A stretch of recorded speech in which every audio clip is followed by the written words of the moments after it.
کہ سجدے کا وقت آیا تو ٹھہرے نزین پر، حسین علیہ السلام، سجدے کا وقت آیا تو ٹھہرے نزین پر، احسان اور بڑھ گیا سرور کا دین پر۔ فطروس کو دیکھ دیکھ کے کہنے لگے ملک، فطروس کو دیکھ دیکھ کے کہنے لگے ملک، کس نے دیے بھلا تجھے اتنے حسین پر۔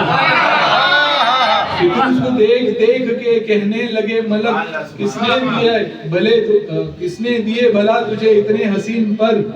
دہشت سے مر ہی جائے گی خود فوج اشکیا، دہشت سے مر ہی جائے گی خود فوج اشکیا، عباس ہاتھ رکھ دے اگر آستین پر۔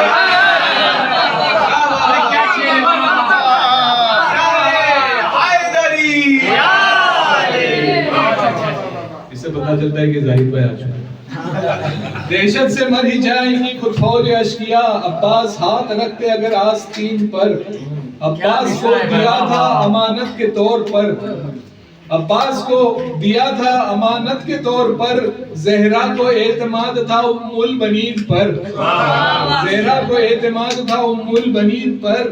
آیا تھا امتحان میں جھولے کو چھوڑ کر، آیا تھا امتحان میں جھولے کو چھوڑ کر، نظریں تھی انبیاء کی اسی نازنین پر۔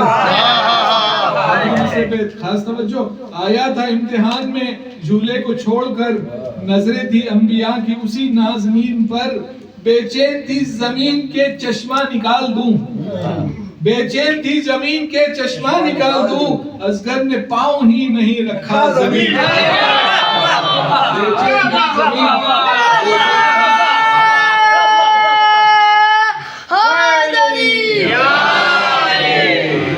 بے چین تھی زمین کے چشمہ نکال دوں، اصغر نے پاؤں ہی نہیں رکھا زمین پر۔ نعرے صلوات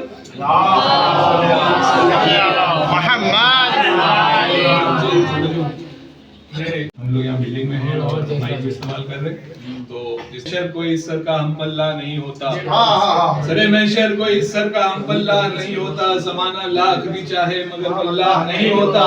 تم منت مانگ منت کر دعائیں مانگ لے، لیکن اگر ناراض ہو زہرا رضی اللہ نہیں ہوتا۔ نعرے صلوات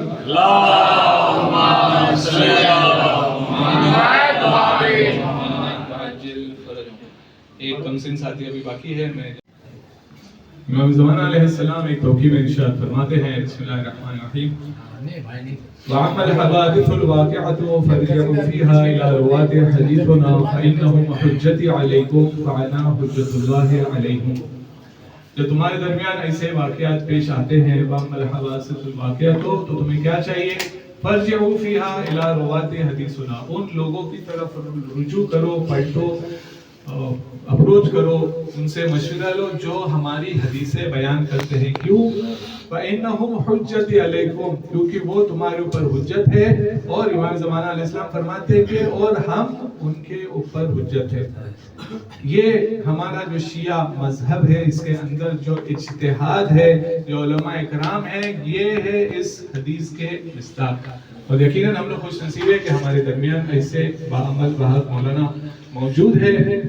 ہم بہت ہی ادب و احترام سے گزارش کروں گا مولانا عزیز عابدی صاحب سے کہ وہ آئیں اور معرفت امام زمانہ علیہ السلام، خاص طور سے اس زمانے کے اندر جو ہم لوگ یہ دعویٰ کرتے ہیں کہ ہم لوگ منتظرین امام زمانہ علیہ السلام ہیں، تو ہمارے اندر کیا خصوصیات ہونا چاہیے، اس کے اوپر روشنی ڈالیں۔ ایک باوزی بلند نعرے صلوات اللہ۔ فریضے کے بارے میں کچھ پڑھ رہے تھے تو شاعر کہتا ہے کہ صحیح ہے کہ غلط کو سدا غلط لکھو، صحیح ہے کہ غلط کو سدا غلط لکھو، قلم اٹھاؤ کبھی صاف کر کے خط لکھو، قلم اٹھاؤ کبھی صاف کر کے خط لکھو، ہمارا عریضہ لکھنے پہ کیوں خفا ہو بلا، ہمارا عریضہ لکھنے پہ کیوں خفا ہو بلا، تمہارا بھی کوئی زندہ ہو اس کو خط لکھو، تمہارا بھی کوئی زندہ ہو اس کو خط لکھو۔ آئیے ابھی ہم لوگ پروگرام کے آخری مرحلے پہ پہنچ گئے ہیں۔ ایک دلچسپ پروگرام ہے، ایک سوال جواب کا۔ ایک بندے خدا ہے کہ جن کو کچھ سوالات ہیں، کچھ بدگمانیاں ہیں، کچھ غلط فہمیاں ہیں، وہ اپنے سوال پیش کریں گے اور انشاءاللہ کوشش کریں گے کہ ان کا جواب دیا جائے۔ مولانا موصوف یہاں پہ تشریف فرما ہے اور ضرور انشاءاللہ کچھ ہوگی تو اس کا اصلاح فرمائیں گے۔ 2 سٹول کی ضرورت پڑے گی تو